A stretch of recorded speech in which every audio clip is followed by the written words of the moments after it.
Bismillahirrahmanirrahim. Assalamualaikum warahmatullahi wabarakatuh. Terima kasih untuk waktu dan kesempatan yang teman-teman berikan kepada saya. Saya berdiri di sini untuk berbagi praktik baik. Kegiatan ini adalah sesi berbagi praktik baik calon guru penggerak angkatan 10 Kabupaten Luwu Utara. Kegiatan ini adalah rangkaian dari kegiatan kami dalam pendidikan calon guru penggerak Luwu Utara. Dalam kegiatan kali ini saya akan membagikan diseminasi budaya positif kepada teman-teman rekan-rekan yang kebetulan hadir pada saat ini. Materi yang akan saya angkat di sini adalah materi budaya positif. Tujuan dari materi ini adalah sekolah mampu menciptakan budaya positif di sekolah sejalan dengan konsep pendidikan menurut pemikiran Ki Hajar Dewantara. Yang kedua, kita mampu mengamati bagaimana sistem rancangan di sekolah dalam menciptakan lingkungan positif serta mendukung murid menjadi pribadi yang bahagia, mandiri, bertanggung jawab sesuai dengan filosofi pendidikan Ki Hajar Dewantara. Dari tujuan pembelajaran itu, ini nantinya apa tujuan pembelajaran itu? Untuk mewujudkan visi pendidikan nasional. Apa visi pendidikan nasional kita? Adalah mewujudkan anak-anak Indonesia yang memiliki profil pelajar Pancasila. Seperti yang kita ketahui bersama bahwa profil pelajar Pancasila itu memiliki 6 dimensi. Ini ada 6 dimensi di dalamnya. Saya yakin kita semua sudah mempelajarinya, terutama di kelas 1 dan 4 di kurikulum Merdeka Belajar. Ini adalah profil pelajar Pancasila. Apa di dalamnya? Ada yang bisa sebutkan apa dimensi yang terkandung di dalam profil pelajar Pancasila? 1. Beriman dan bertakwa. Beriman dan bertakwa pada Tuhan Yang Maha Esa. Apa lagi? Berakhlak mulia. Berkebinekaan global. Berkebinekaan global. Bergotong royong. Kreatif dan mandiri. Kreatif dan mandiri dan bernalar kritis. Itu adalah dimensi yang tertuang di dalam profil pelajar Pancasila. Itu yang tujuan pembelajaran kita itu untuk mewujudkan ini, Bapak Ibu. Mewujudkan anak-anak Indonesia yang memiliki profil pelajar Pancasila. Kemudian, kenapa tadi saya menyebutkan bahwa sesuai filosofi pendidikan itu sesuai pemikiran Ki Hajar Dewantara. Kita sama-sama lihat di sini bahwa filosofi pendidikan menurut Ki Hajar Dewantara adalah upaya untuk menuntun kodrat yang ada pada anak agar mereka dapat mencapai keselamatan dan kebahagiaan yang setinggi-tingginya, baik sebagai manusia maupun sebagai anggota masyarakat. Apa artinya menuntun di sini? Coba ibu-ibu, apa artinya menuntun di sini? Memberi kebebasan kepada anak. Luar biasa, memberi kebebasan kepada anak untuk memilih apa yang akan dilakukannya. Tidak memaksakan kehendak. Kita tidak memaksakan kehendak. Kita memberikan kebebasan, tetapi tetap di dalam koridor yang baik. Tetap kita arahkan, tetap kita pantau apa yang mereka lakukan. Dalam proses menuntun ini, anak diberi kebebasan. Namun pendidik, kita sebagai guru, adalah pamong yang akan senantiasa memberikan arahan kepada mereka, agar mereka tidak kehilangan arah, agar mereka tidak membahayakan dirinya sendiri dalam setiap proses yang mereka lakukan. Ini tujuannya adalah untuk memerdekakan mereka dalam belajar. Memerdekakan mereka dalam belajar supaya anak sadar agar dapat mereka memperlakukan orang lain juga seperti itu. Tujuannya untuk apa? Agar mereka nanti mampu mengelola dirinya untuk hidup bersama dengan orang lain, baik menjadi manusia ataukah menjadi anggota masyarakat. Saya ingin bertanya, Bapak Ibu, apa yang dimaksud dengan menjadi manusia di sini? Anak menjadi manusia. Seorang anak memiliki kepribadian yang baik dan bisa. Oke, lanjut Bu. Tidak apa-apa. Keluarkan saja apa yang ada dalam pikirannya. Ibu-ibu, kebetulan tidak ada bapak-bapak di sini, jadi ibu-ibu saja.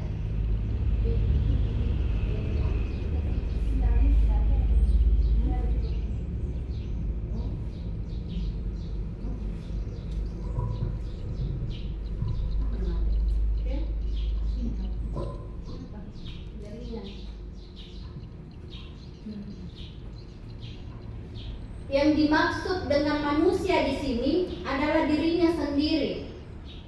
Anak bisa meningkatkan kreativitasnya sebagai dirinya sendiri di lingkungan manapun, di lingkungan sekolah maupun menjadi anggota masyarakat. Itu maksudnya. Kemudian, dalam menuntun laku dan pertumbuhan murid, Ki Hajar Dewantara itu mengibaratkan peran pendidik itu seperti petani. Contohnya begini Bu, anggaplah sekolah kita ini adalah kebun, lahan. Sekolah kita adalah lahan, kebun atau sawah. Kita, guru, pendidik adalah petaninya. Siapa yang menjadi tanamannya? Siswa. Siswa adalah tanamannya. Ini ibaratnya. Ini pemikirannya Ki Hajar Dewantara. Contoh diibaratkan. Saya ingin memberikan suatu gambaran lagi. Misalnya seperti ini. Kebun kita ini, lahan kita ini sudah subur. Kita mempunyai bibit yang unggul. Tadi bibitnya apa? Siswa.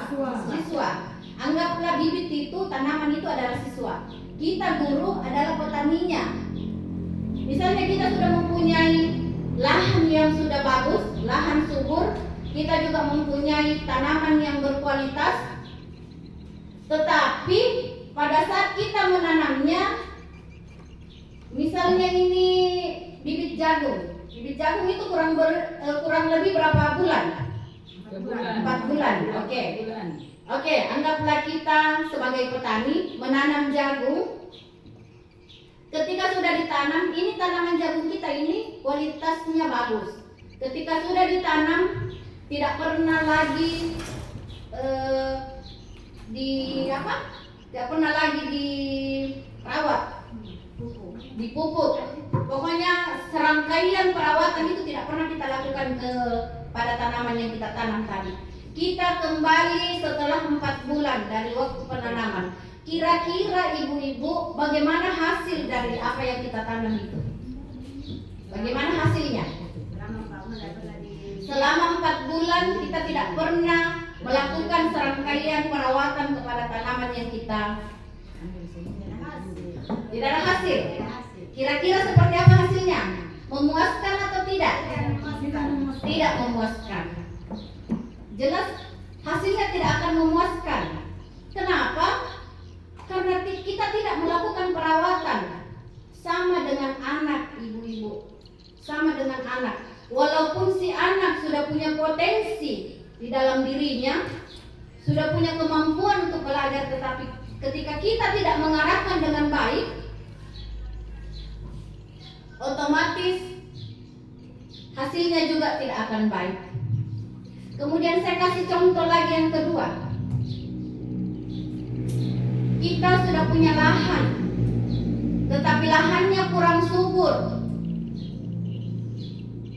Bibitnya juga tidak terlalu bagus.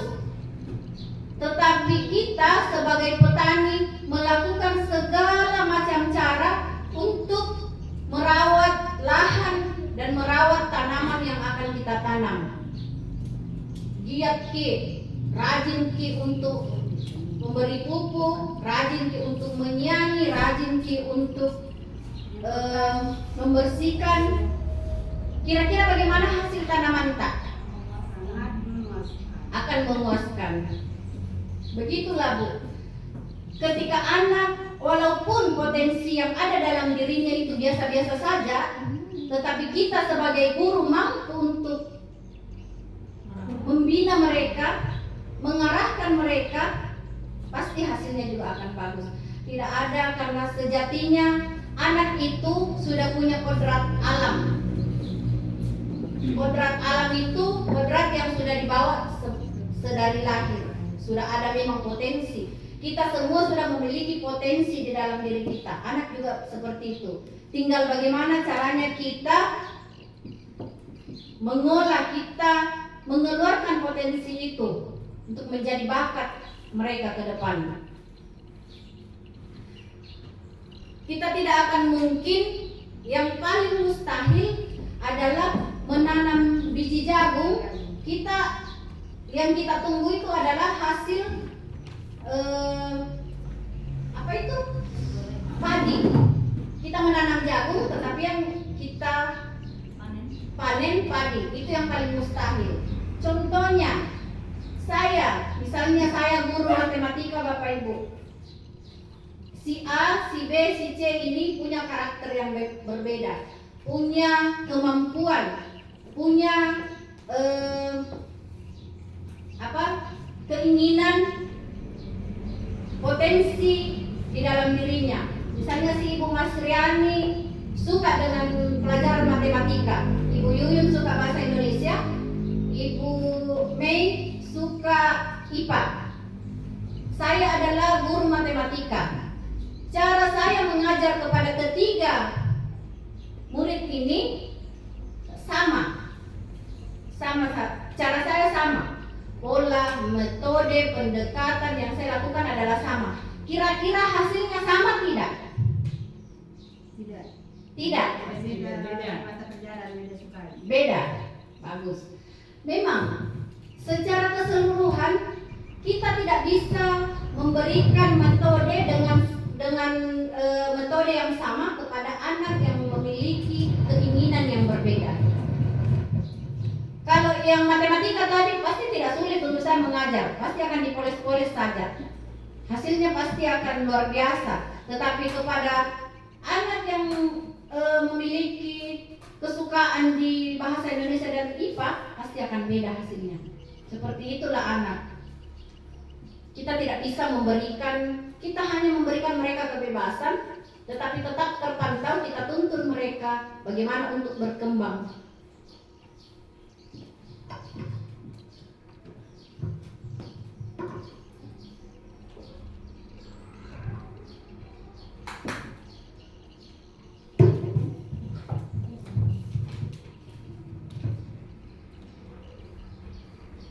Oke, itu tadi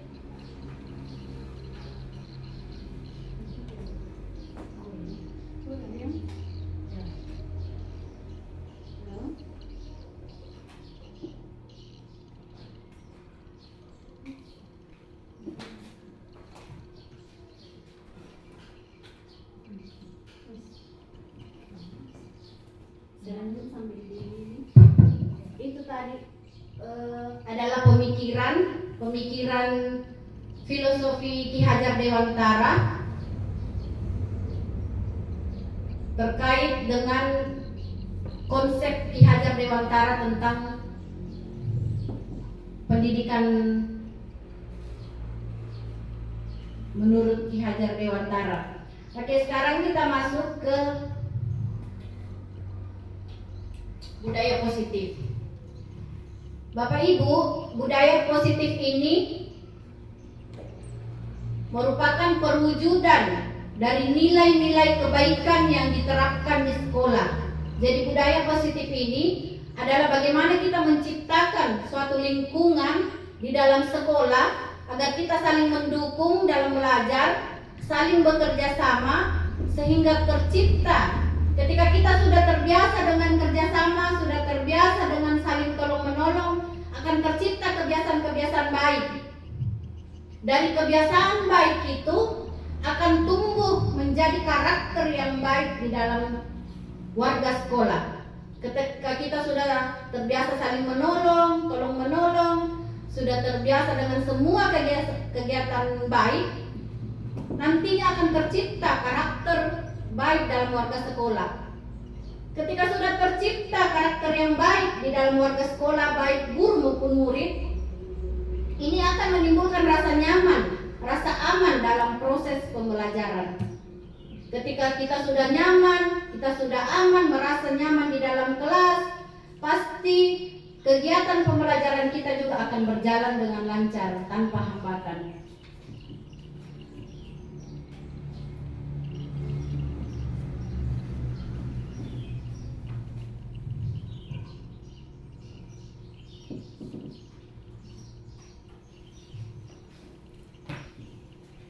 Di sini budaya positif itu mencakup beberapa konsep. Sebelum saya masuk ke konsep itu, saya ingin menjelaskan sedikit nilai dan peran guru. Kita itu mempunyai nilai, Bapak Ibu. Kita tidak serta-merta mengajar saja, kita harus pahami bahwa apa nilai kita sebagai guru, apa peran kita sebagai guru. Nilai kita itu ada 5. Yang pertama adalah berpihak kepada murid. Bagaimana maksudnya? Nilai berpihak kepada murid ini bahwa segala yang kita lakukan itu kita berfokus kepada murid. Jangan ikuti egota, apa yang kita mau. Kita tidak pikirkan bagaimana murid di sana, bagaimana perkembangan murid di sana. Segala pembelajaran yang ada di sekolah itu harus berpihak kepada murid. Kemudian yang kedua, reflektif. Reflektif itu apa? Reflektif adalah kita harus senantiasa selalu merefleksi diri kita, bahwa apakah diri kita ini, pembelajaran yang kita lakukan ini sudah baik, sudah bisa diterima oleh siswa. Jangan selalu ada apa-apa siswa yang disalahkan. Kita harus lebih banyak mengontrol diri, merefleksi diri selama pembelajaran yang kita lakukan. Kemudian yang ketiga adalah mandiri. Mandiri dalam hal kita akan mampu melakukan apapun itu tanpa bergantung kepada orang lain dalam kondisi apapun. Kita harus siap selalu untuk mandiri. Kemudian kolaboratif.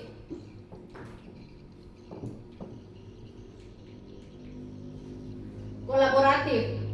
Hal yang paling penting yang harus kita lakukan di sekolah itu adalah berkolaborasi. Bagaimana mungkin kita bisa menciptakan suasana yang nyaman? Bagaimana mungkin kita bisa melakukan pembelajaran yang kreatif kalau kita tidak bisa berkolaborasi dengan rekan sejawat kita, baik kepada guru maupun kepada siswa atau atasan. Kemudian yang kelima, inovatif. Inovatif di sini bahwa kita harus selalu mampu berbuat yang baru, berbuat hal-hal yang baru yang dapat menciptakan suasana baik berupa pembelajaran maupun suasana kondisi di sekolah. Kemudian peran guru. Peran guru di sini adalah menjadi pemimpin pembelajaran. Siapa yang memimpin di dalam kelas, Bapak Ibu?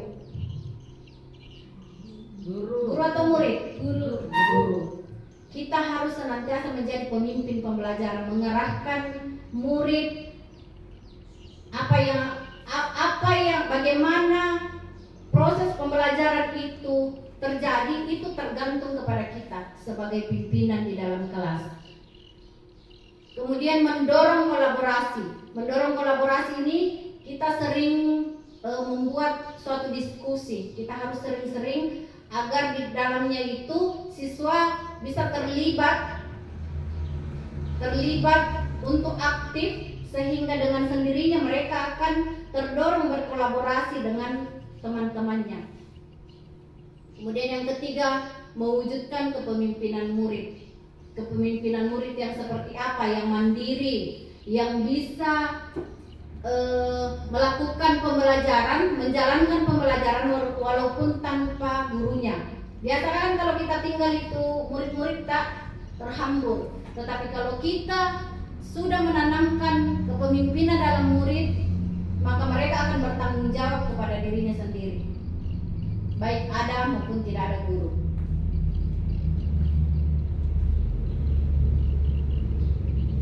Kemudian di sini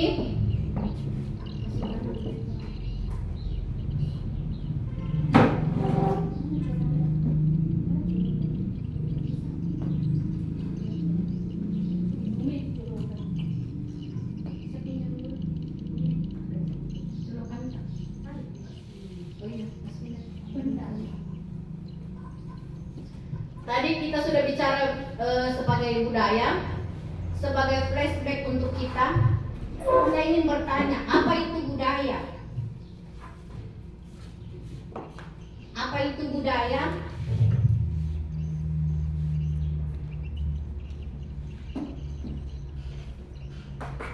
Apa itu budaya, Bapak Ibu? Sebelum kita lanjut, tadi sudah dijelaskan bahwa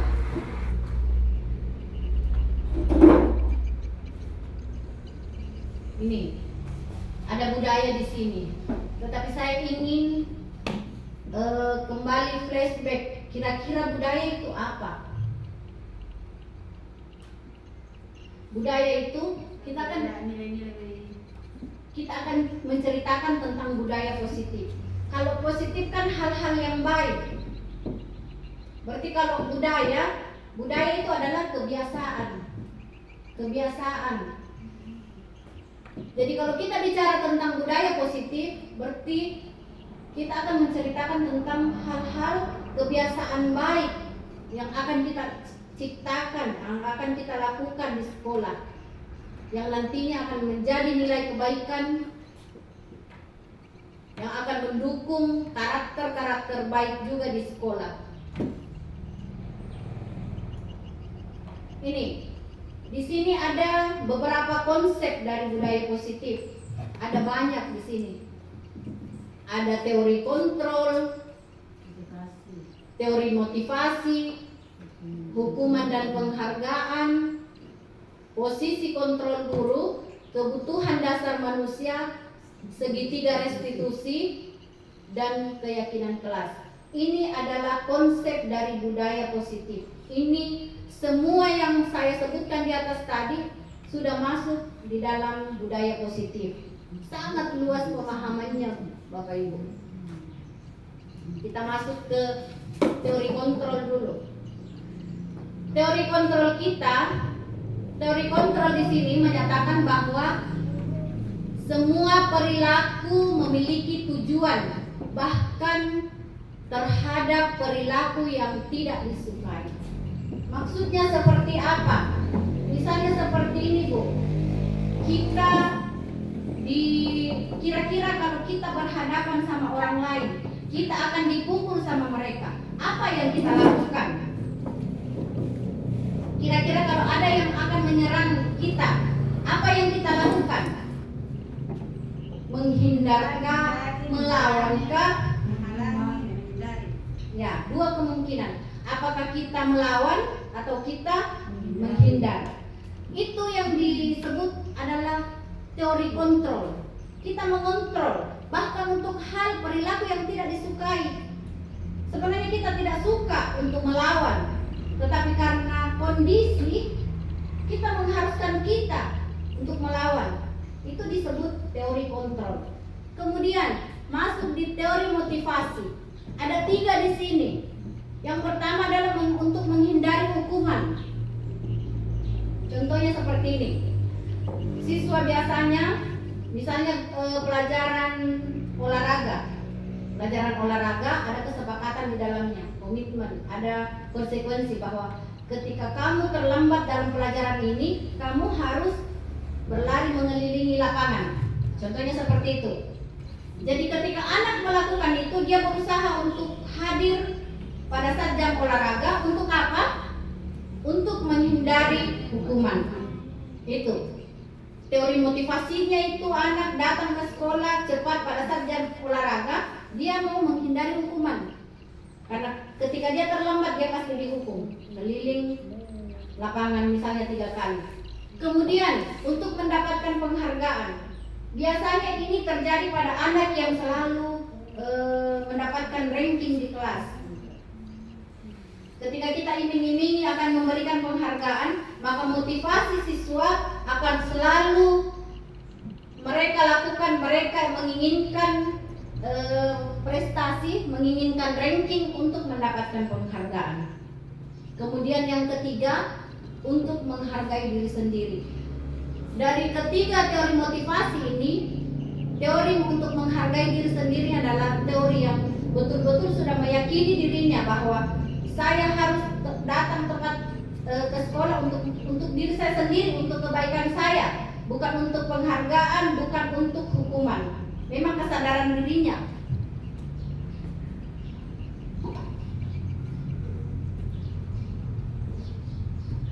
Memang kesadaran dirinya.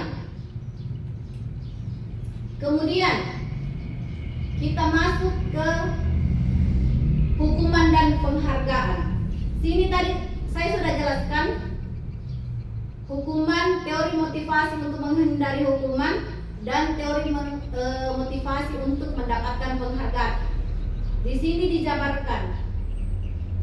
dijabarkan ada hubungannya, bahwa semua Al-Fikon mengemukakan bahwa baik penghargaan maupun hukuman itu adalah cara mengontrol perilaku yang menghancurkan potensi untuk pembelajaran yang sesungguhnya.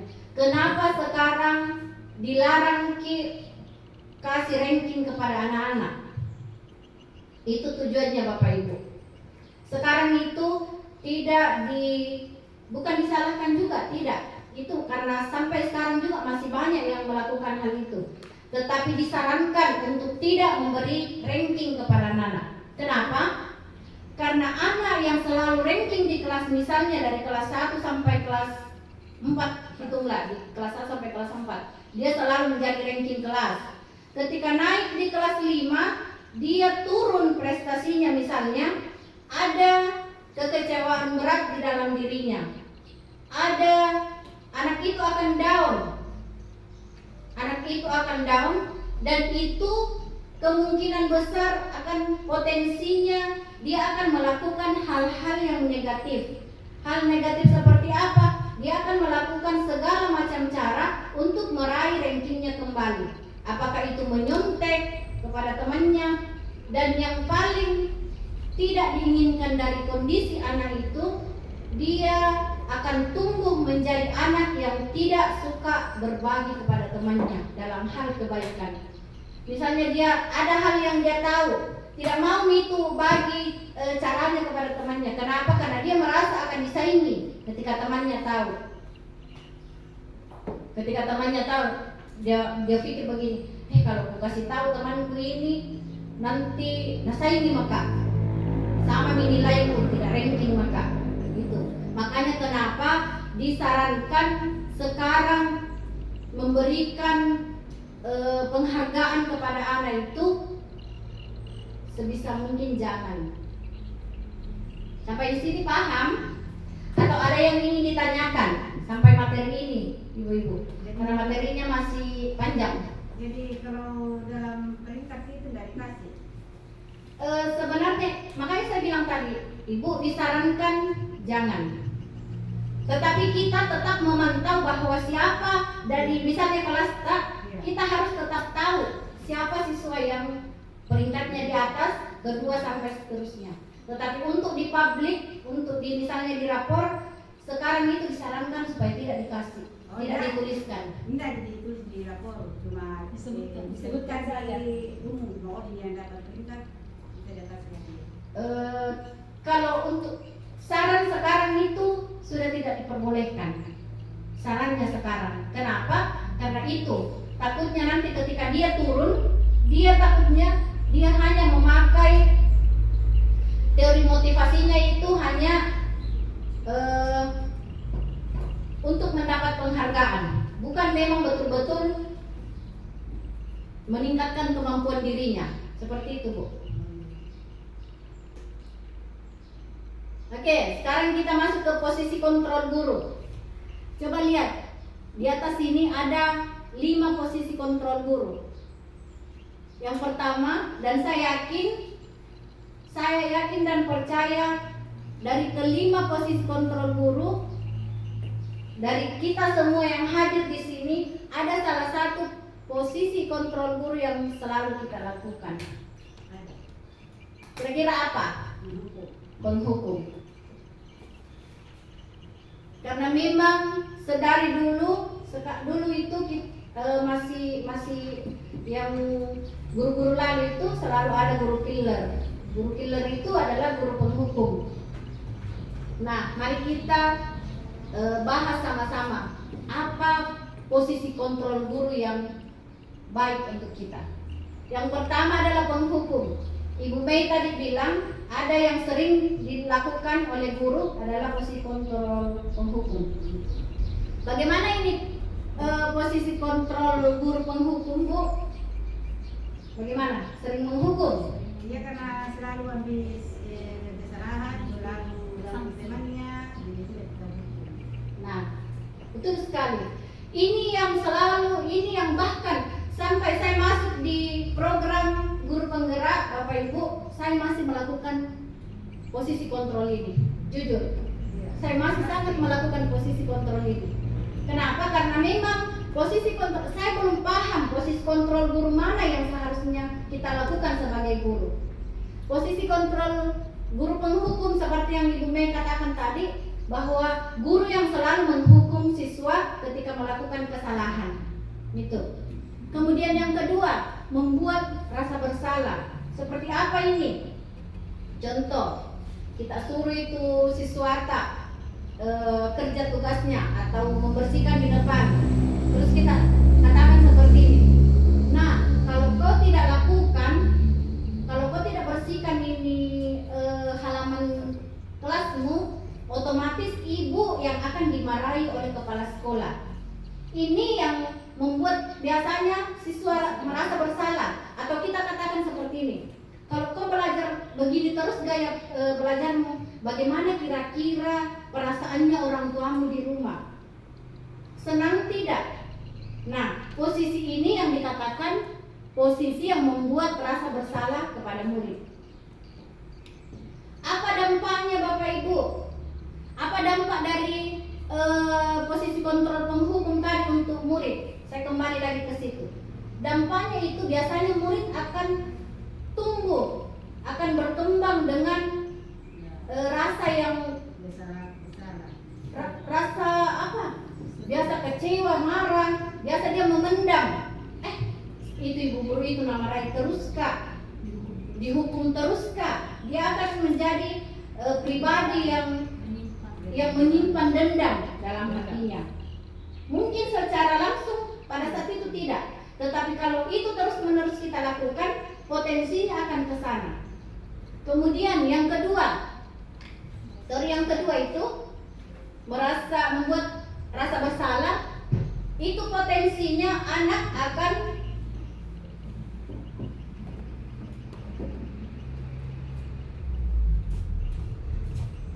merasa tidak berguna. Biasa apalagi kalau dibilang apa nih, kasihan orang tuamu ini, kok kasih kecewa sekali nih orang tuamu, dia akan merasa bahwa saya ini tidak mampu untuk membahagiakan orang lain.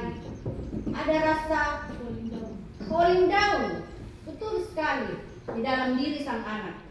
Kemudian yang ketiga, posisi kontrol guru teman. Apa posisi teman di sini? Dia tidak kasar kepada si anak, tetapi tidak ada batasan juga kepada si anak. Misalnya, dia tidak marahi, tetapi ketika bersalah dia juga tidak melakukan apa-apa kepada si anak itu. Potensinya apa?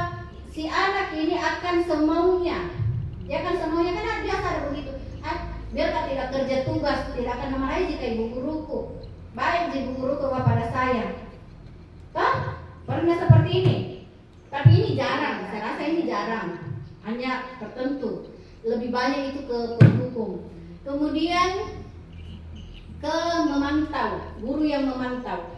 Guru memantau di sini, guru yang betul-betul tegas bahwa kita punya aturan. Misalnya aturannya si Ibu Hendy terlambat dalam pelajaran ini, apa konsekuensinya? Kau berapa menit terlambat, kau juga harus tinggal di dalam kelas sekian menit selama keterlambatan itu. Misalnya terlambat 10 menit, dia harus tinggal dalam kelas, dihukum tinggal dalam kelas selama 10 menit pada saat jam istirahat. Itu memantau betul-betul aturan yang ditegakkan. Kemudian posisi kontrol manajer. Di posisi kontrol manajer ini, ibu-ibu, disinilah posisi yang seharusnya guru lakukan. Apa yang kita lakukan di sini? Tidak menghukum, tidak membuat rasa bersalah. Kita bisa sebagai teman, tetapi tetap terkontrol. Kita juga bisa memantau tanpa mendikte si anak. Misalnya begini, Bu, ada anak yang terlambat datang sekolah, kita panggil. Nanti ada di segitiga restitusinya. Caranya itu, ini namanya direstitusi. Nanti kita lanjut di sini. Kita misalnya ada si anak terlambat, kita panggil. Mungkin tidak langsung pada saat itu, biarkan dia masuk ke kelas dulu. Pada saat jam istirahat kita panggil. Nah, ibu lihat tadi, ataukah ibu dapat informasi dari guru kelasmu kah, guru mata pelajaranmu kah? Tadi kau terlambat. Kenapa sampai terlambat? Apa alasannya, Nak? Kira-kira apa yang membuat kamu terlambat? Setelah seperti itu, si anak pasti mengemukakan alasannya. Ketika si anak sudah mengemukakan alasannya, kita kembali. Kira-kira itu melanggar aturan tidak? Melanggar keyakinan kelas kita tidak? Melanggar keyakinan sekolah kita tidak? Dan si anak pasti bilang melanggar. Kemudian apa yang akan anak lakukan untuk menyelesaikan, untuk memperbaiki dirinya, memperbaiki kesalahannya tadi? Jadi di sini bukan kita yang memberikan apa yang akan mereka lakukan, tetapi mereka sendiri yang akan berpikir solusi apa yang akan mereka lakukan untuk memperbaiki kesalahan yang mereka lakukan.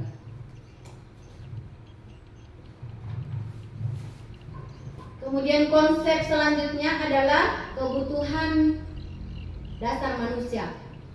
Apa kebutuhan tabu? Kita kerja untuk apa? Untuk makan. Makan itu kebutuhan untuk apa? Untuk tubuh. Untuk bertahan hidup. Karena kalau kita tidak makan, kita akan mati. Itu. Kita kerja untuk cari makan. Makan untuk apa? Makan untuk kebutuhan hidup. Bertahan hidup.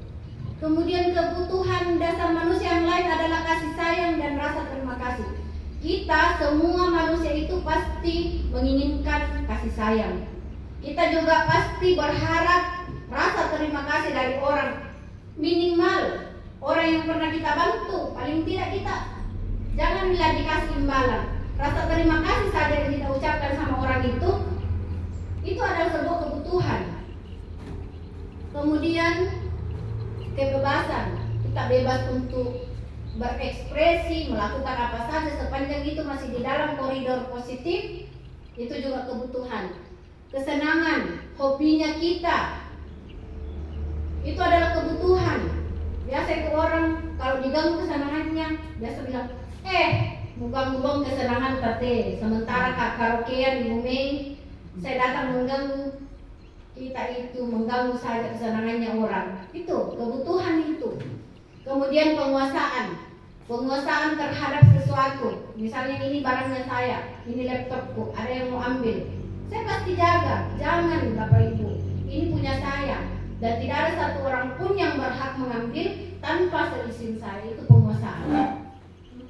Kemudian di sini ada konsep segitiga restitusi. Seperti yang saya ceritakan tadi, di posisi kontrol guru, terutama di posisi kontrol manajer, ini yang kita lakukan untuk memperbaiki kondisi murid yang melakukan kesalahan ini. Upaya atau proses menciptakan kondisi bagi murid untuk memperbaiki kesalahannya, sehingga mereka bisa kembali pada kelompok mereka dengan karakter yang lebih kuat. Ada 3 tahapan di sini, yaitu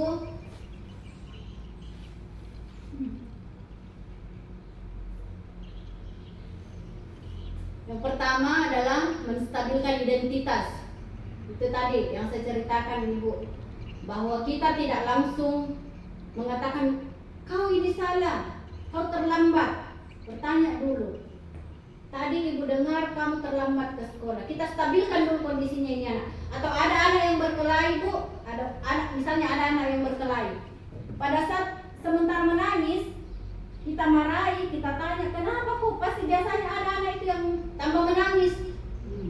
Pasti ada itu. Semakin ditanya semakin menangis. Nah, ini fungsinya, kita menstabilkan identitas dulu. Kasih diam dulu. Tunggu sampai diam. Setelah diam, kita masuk ke validasi tindakan yang salah. Setelah diam kan kita akan bertanya, kenapa? Pasti dia jawab, ini. Pasti dia akan menceritakan. Nanti kita masuk ke validasi tindakan yang salah. Kira-kira apa penyebabnya sampai dia melakukan? Apakah dia mengganggu? Apakah dia diganggu? Apa penyebabnya?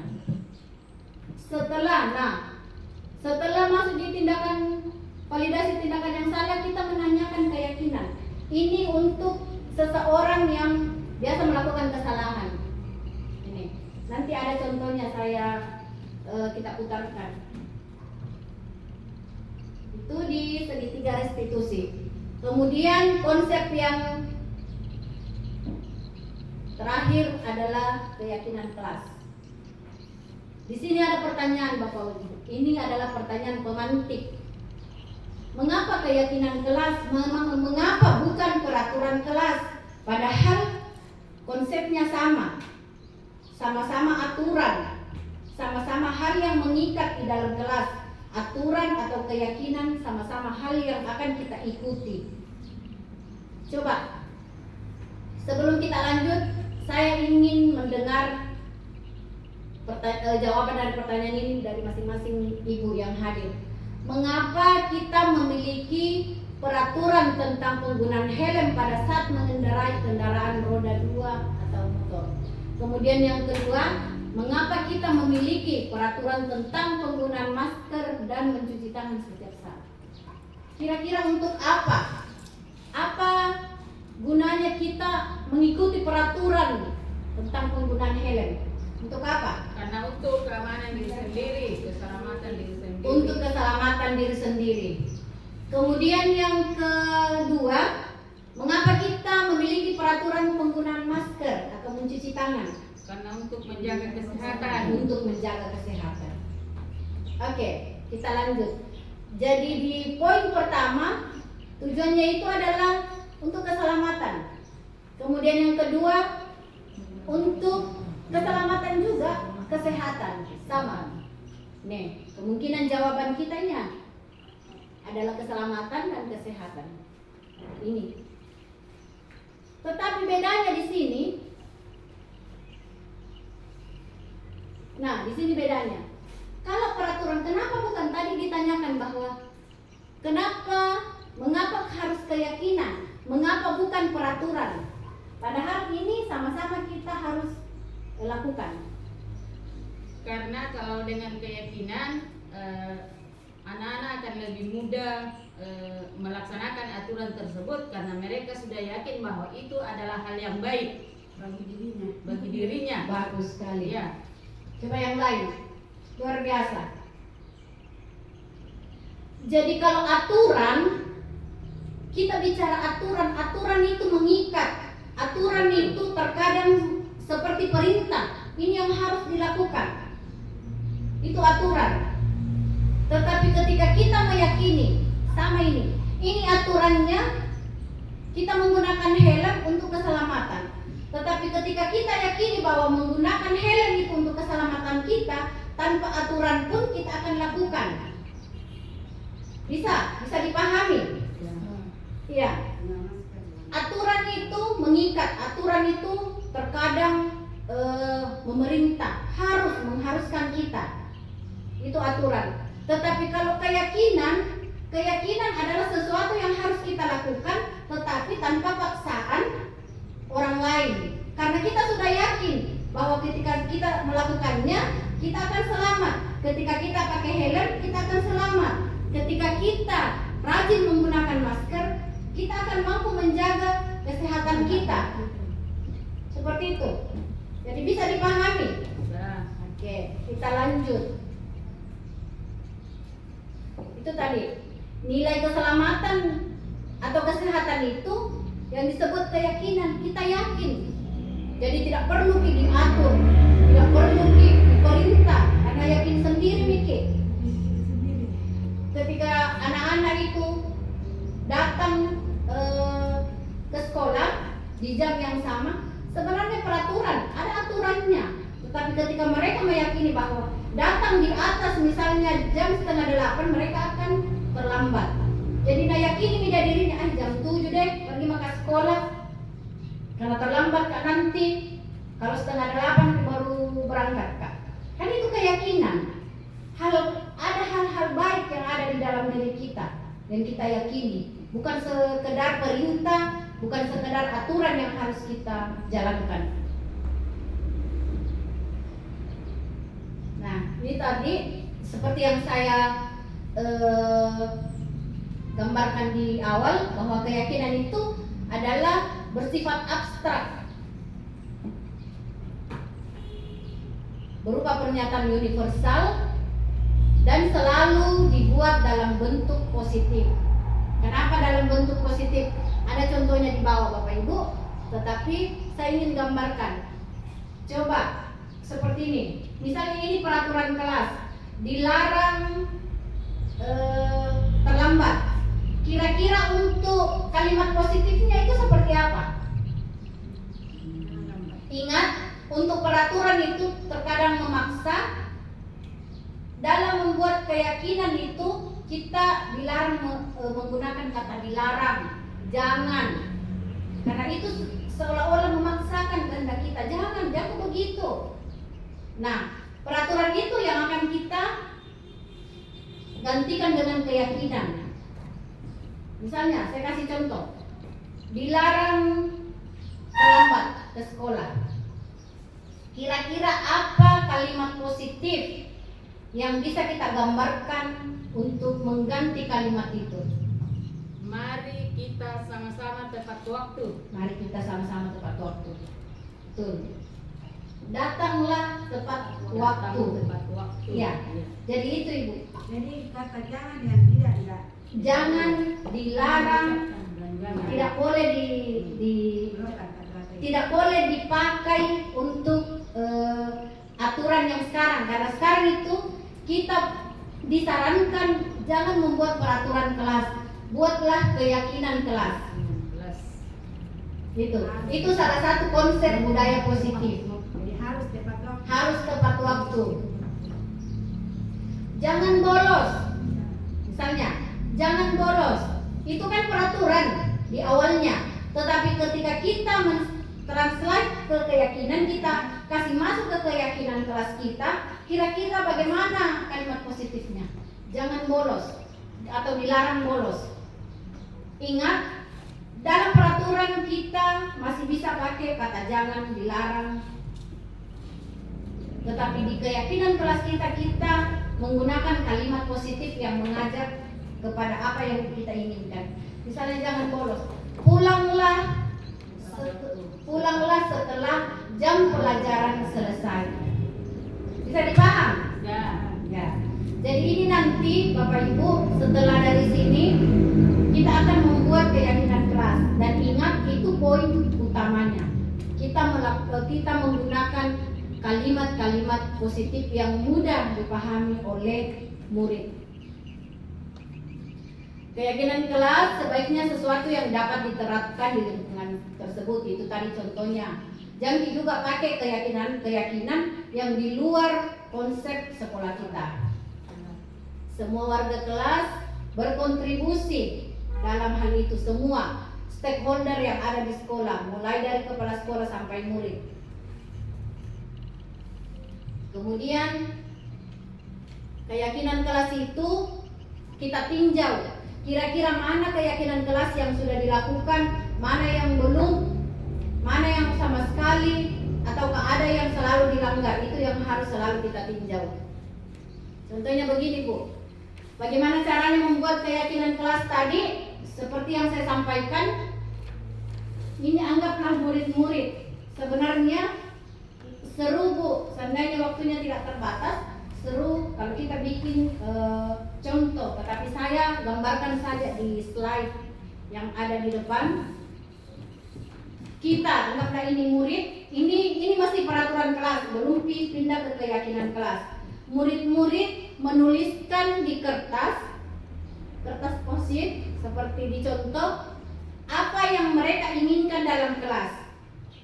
Misalnya kita sepakati apa yang akan menjadi kesepakatan kelas kita, disepakati. Masing-masing bikin tulis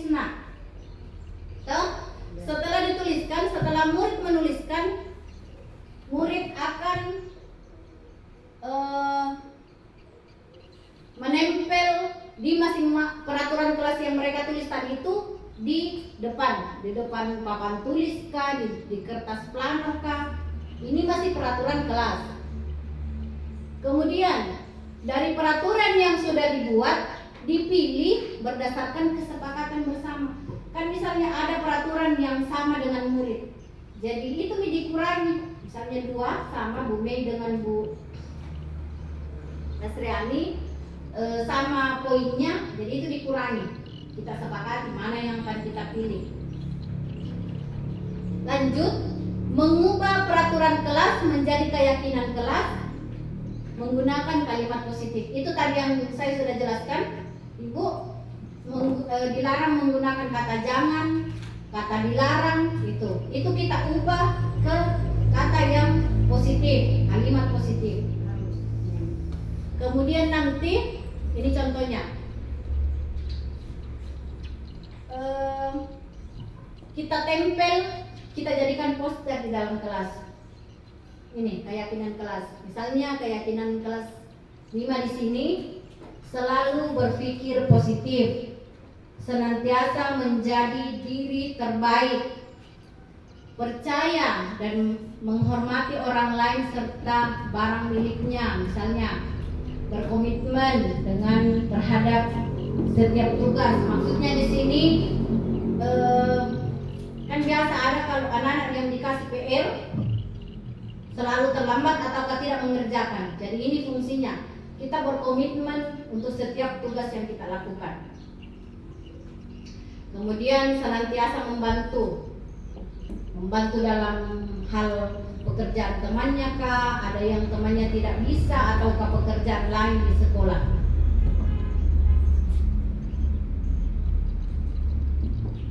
Oke, sekarang saya masuk di slide menstabilkan identitas.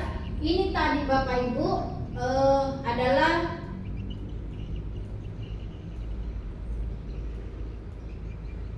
ini. Saya tadi bercerita tentang segitiga restitusi. Ini adalah cara kita menyelesaikan, contoh cara yang akan kita lakukan dalam menyelesaikan setiap permasalahan yang murid alami. Ini adalah segitiga restitusi. Langkah-langkahnya menstabilkan identitas. Tuh, ini saya jelaskan di bawah sini. Saya sudah jelaskan sedikit di atas bahwa menstabilkan adalah menenangkan dulu. Kita tenangkan dulu si suaka ketika melakukan sesuatu. Contohnya tadi ketika ada anak-anak menangis, apakah berkelahi, kita tenangkan dulu. Jangan langsung dicecar sama pertanyaan. Kenapa kok? Kenapa begini? Kenapa begini? Tenangkan dulu. Kemudian kita validasi tindakan yang salah. Kita bertanya, kenapa sampai begini? Apakah yang kamu lakukan itu apa yang kamu lakukan itu menyalahi keyakinan kelas kita atau tidak? Kemudian menanyakan keyakinan. Menanyakan keyakinan di sini kita tanya kepada si anak, kira-kira apa yang akan si anak lakukan untuk memperbaiki kesalahannya. Jadi bukan kita yang memberikan solusi, tetapi mereka sendiri yang akan mencari solusi untuk memperbaiki dirinya.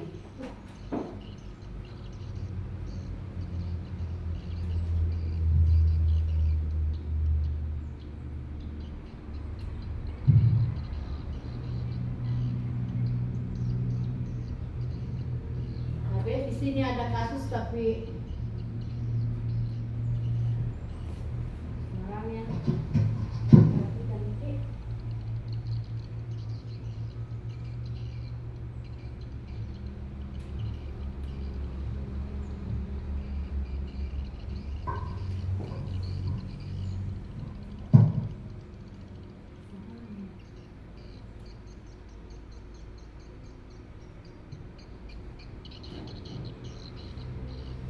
maaf, ini tidak ada suaranya karena ini di Canva, dibuat di Canva.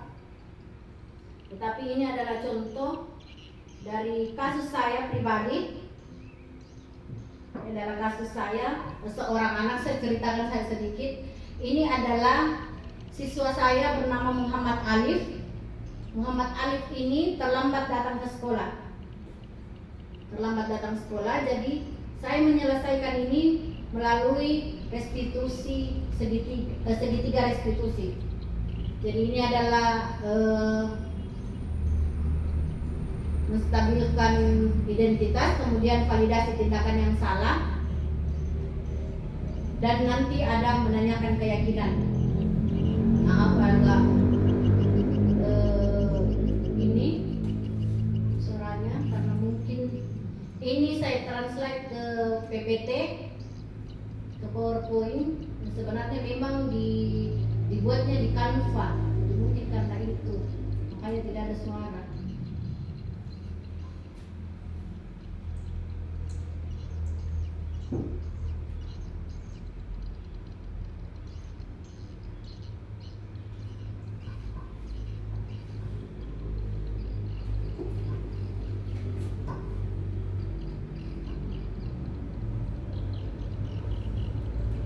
Oke, kita masuk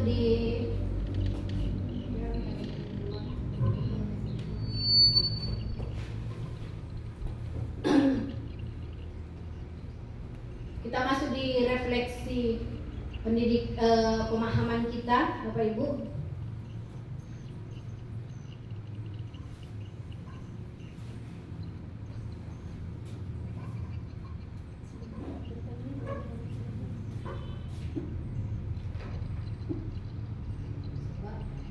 Saya ulang lagi di slide kasus.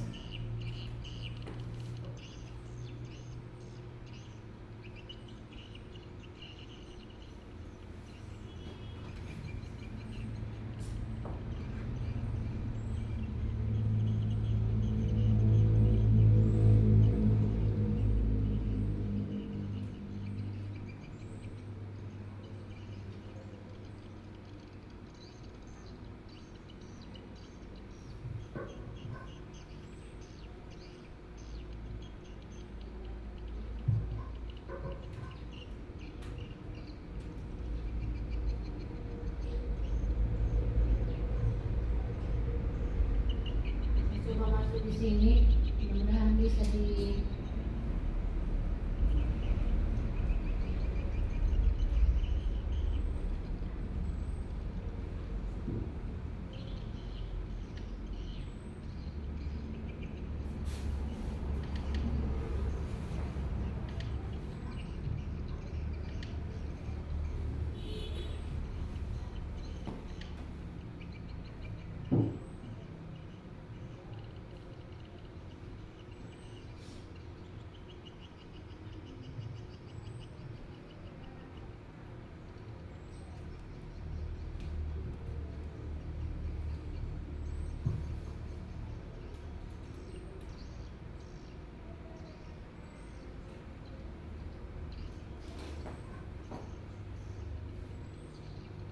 Ini adalah Muhammad Alif yang saya ceritakan. Mohon maaf nggak ada suara dari video tadi. Ini kejadiannya, si Alif ini terlambat. Kemudian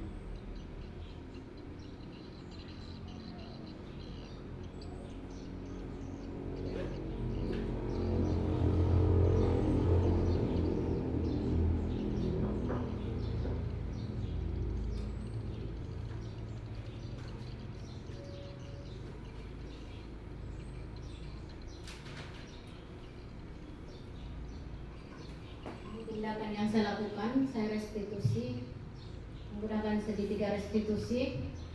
Di dalamnya ada menstabilkan identitas, menanyakan keyakinan, dan ini adalah slide menanyakan keyakinan. Di sini ada dua kasus.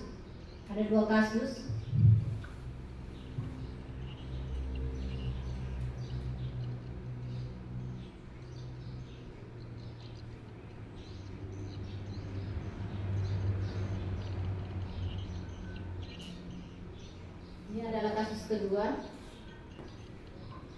Mutia memakai sandal ke sekolah.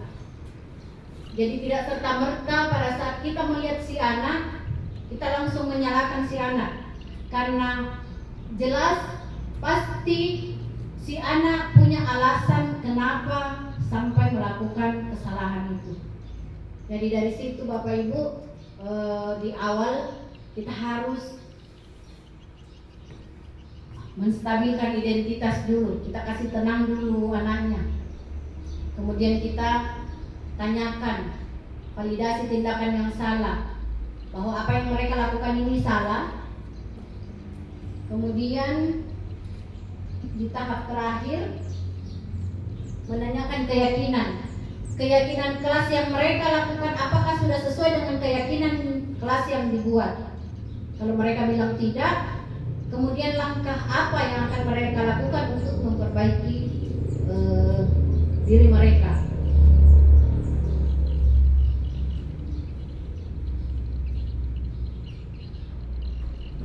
Jadi ini adalah dua contoh dari siswa murid saya di kelas bernama Alif dan Mutia dengan kasus yang berbeda. Otomatis penanganannya, segitiga restitusinya juga beda, walaupun sama menggunakan metode segitiga restitusi.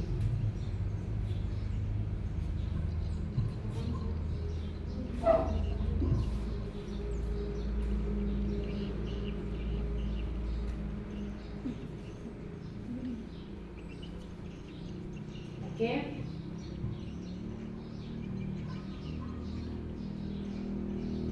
Sebelum kita tutup kegiatan ini, saya ingin merefleksi pemahaman kita terkait materi ini dari awal, Bapak Ibu. Yang pertama, apa yang Anda pahami tentang filosofi pendidikan menurut Ki Hajar Dewantara? Tadi kita sudah sama-sama melihat pemahaman Ki Hajar Dewantara. Saya butuh satu atau dua orang. Silakan Bu Mas Rian. Ki Hajar Dewantara adalah seorang bapak pendidikan. Luar biasa jawabannya. Ki Hajar Dewantara ini adalah seorang sejarah pendidikan kita, bapak pendidikan kita.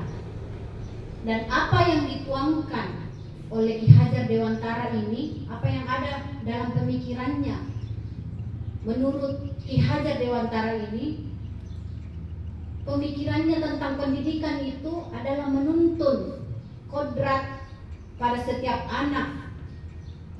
Karena kodrat anak itu sudah ada kodrat alam dan kodrat buatan. Sudah dua, memang ada bawaan. Itu yang potensi-potensi yang ada dalam diri mereka. Ini. Kemudian, jadi dalam menuntut itu kita memberi kebebasan kepada anak untuk berlaku, tetapi tetap dalam koridor yang positif.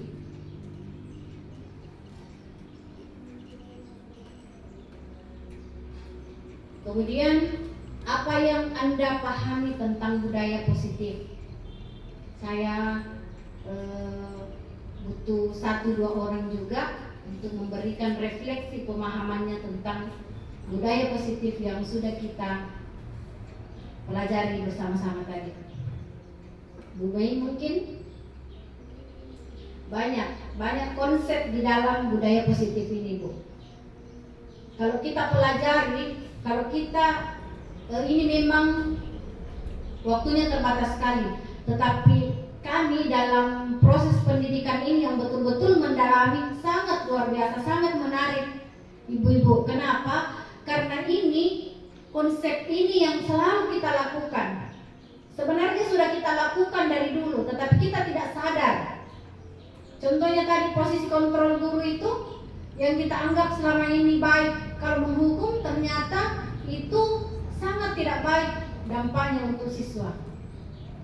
Apa yang kita lakukan selama ini selalu memberikan apresiasi melalui hadiah kah, ternyata sekarang itu tidak disarankan Bapak Ibu untuk dilakukan kepada siswa. Karena masing-masing berpotensi untuk siswa termotivasi hanya karena penghargaan itu, bukan termotivasi karena bakat yang ada dalam dirinya, karena keinginan dirinya sendiri. Dan di segitiga restitusi ada cara kita yang selama ini dalam memperbaiki siswa ketika melakukan kesalahan mungkin yang tidak kita pahami, itu tadi ada contohnya. Jadi banyak konsep-konsep yang ada di dalam budaya positif ini yang perlu kita gali, perlu kita pahami dan kita terapkan di sekolah. Bagaimana cara penerapan kita? Makanya saya hadir di sini, saya berdiri di sini untuk sedikit berbagi praktik baik kepada rekan-rekan sejawat saya dalam budaya positif ini, karena budaya positif ini sangat menggambarkan nilai kita, menggambarkan apa yang akan kita lakukan sebagai guru kepada siswa atau rekan-rekan kita di sekolah. Jadi saya kira cukup sekian pemaparan materi saya hari ini. Terima kasih untuk waktu dan kesempatan dari teman-teman semua. Sekiranya dalam proses kegiatan ini ada hal-hal yang tidak berkenan terhadap rekan-rekan sekalian, saya mohon untuk dimaafkan. Saya akhiri dengan kata ucapan wabillahi taufiq wal hidayah. Assalamualaikum warahmatullahi wabarakatuh. Waalaikumsalam.